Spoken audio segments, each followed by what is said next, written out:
राधे राधे मेरे प्यारे भाइयों बहनों माताओं व बंधुओं, संस्कार की बातें चैनल में आपका स्वागत है।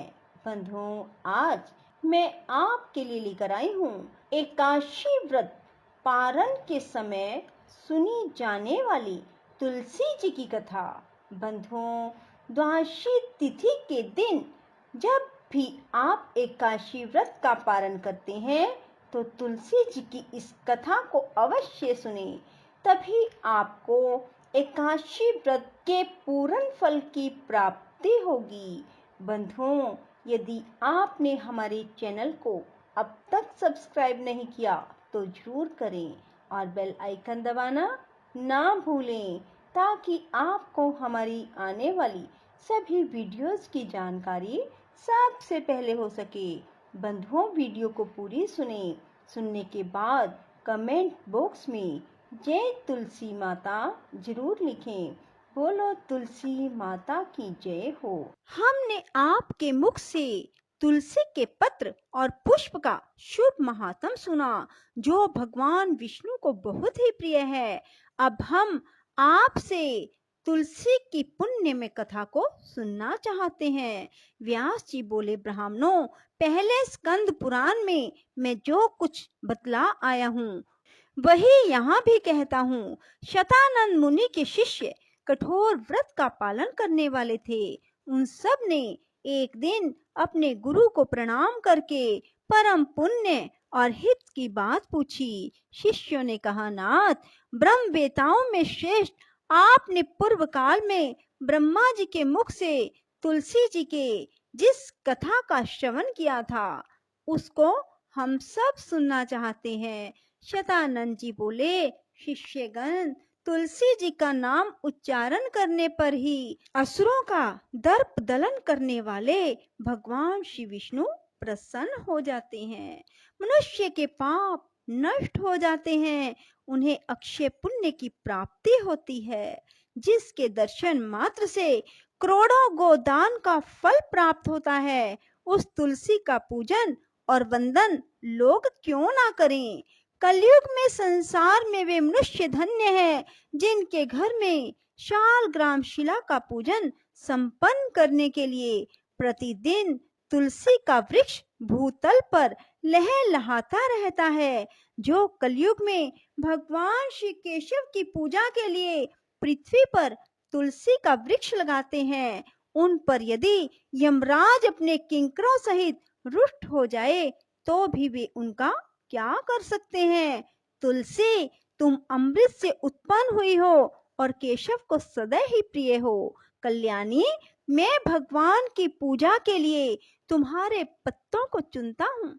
तुम मेरे लिए वरदायिनी बनो। तुम्हारे श्री अंगों से उत्पन्न होने वाले पत्रों और मंजरियों द्वारा मैं सदा ही जिस प्रकार श्री हरि का पूजन कर सकूं वैसा उपाय करो। पवित्रंगी तुलसी, तुम कलिमल का नाश करने वाली हो। इस भाव के मंत्रों से जो तुलसी दलों को चुनकर उनसे भगवान वासुदेव का पूजन करता है, उसकी पूजा का करोड़ों गुना फल प्राप्त होता है। देवेश्वरी, बड़े बड़े देवता भी तुम्हारे प्रभाव का गायन करते हैं। मुनि, सिद्ध, गंधर्व, पाताल निवासी, साक्षात नागराज, शेष, संपूर्ण देवता भी तुम्हारे प्रभाव को नहीं जानते। केवल भगवान विष्णु ही तुम्हारी महिमा को पूर्ण रूप से जानते हैं। जिस समय क्षीर समुद्र के मंथन का उद्योग प्रारंभ हुआ था, उस समय श्री विष्णु के आनंद अंश से तुम्हारा प्रादुर्भाव हुआ था। पूर्व काल में श्री हरि ने तुम्हें अपने मस्तक पर धारण किया। देवी, उस समय श्री विष्णु के शरीर का संपर्क पाकर तुम परम पवित्र हो गई। तुलसी, मैं तुम्हें प्रणाम करता हूँ। तुम्हारे श्री अंग से उत्पन्न पत्रों द्वारा जिस प्रकार श्री हरि की पूजा कर सकूं, ऐसी कृपा करो जिससे मैं निर्विघ्नता पूर्वक परम गति को प्राप्त हूँ। साक्षात श्री कृष्ण ने तुम्हें गोमती तट पर लगाया और बढ़ाया था।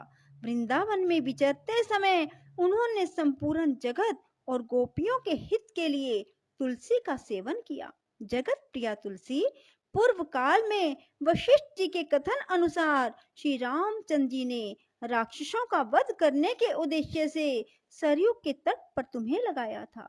तुलसी देवी, मैं तुम्हें प्रणाम करता हूँ। श्री रामचंद्र जी से वियोग हो जाने पर अशोक वाटिका में रहते हुए जनक किशोरी सीता ने तुम्हारा ही ध्यान किया था, जिससे उन्हें पुनः अपने प्रियतम का समागम प्राप्त हुआ।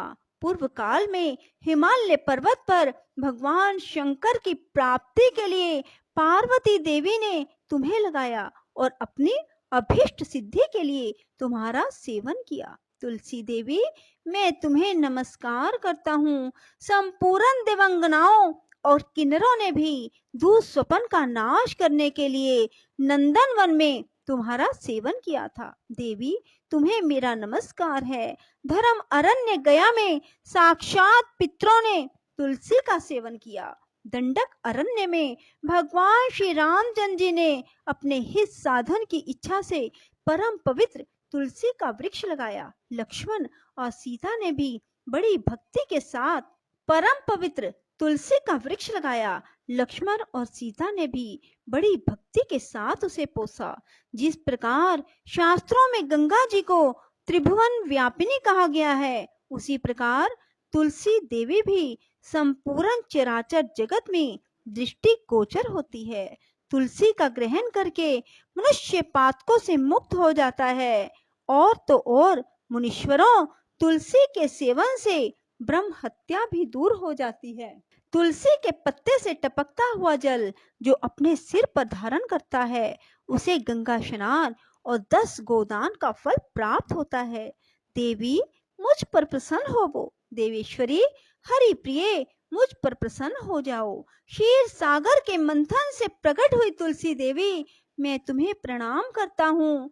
द्वादशी की रात्रि में जागरण करके जो इस तुलसी माँ की कथा को सुनता है, भगवान श्री विष्णु उसके 32 अपराध क्षमा कर देते हैं। बाल्य अवस्था, कुमार अवस्था, जवानी और बुढ़ापे में जितने पाप किए जाते हैं, वे सब तुलसी स्तोत्र के पाठ से नष्ट हो जाते हैं। तुलसी के स्तोत्र से संतुष्ट होकर भगवान सुख और अभ्युदय प्रदान करते हैं। जिस घर में तुलसी जी की इस कथा को सुना जाता है, पढ़ा जाता है, उसका कभी अशुभ नहीं होता, उसका सब मंगल ही होता है, किंचित भी अमंगल नहीं होता। उसके लिए सदा सुकाल बना रहता है, वह घर प्रचुर धन धान्य से भरा रहता है। तुलसी जी की इस कथा को सुनने से मनुष्य के हृदय में भगवान विष्णु के प्रति अविचल भक्ति होती है। उसका वैष्णवों से कभी वियोग नहीं होता। इतना ही नहीं, उसकी बुद्धि कभी अधर्म में प्रवृत्त नहीं होती। जो द्वादशी की रात्रि में जागरण करके तुलसी जी की इस कथा का पाठ करता है, उसे करोड़ों तीर्थों के सेवन का फल प्राप्त होता है। बोलो विष्णु भगवान की जय, तुलसी माता की जय। राधे राधे, जय श्री कृष्णा। बंधुओं, यदि आपको हमारी वीडियो पसंद आए तो इसे लाइक करें और शेयर भी जरूर करें। धन्यवाद।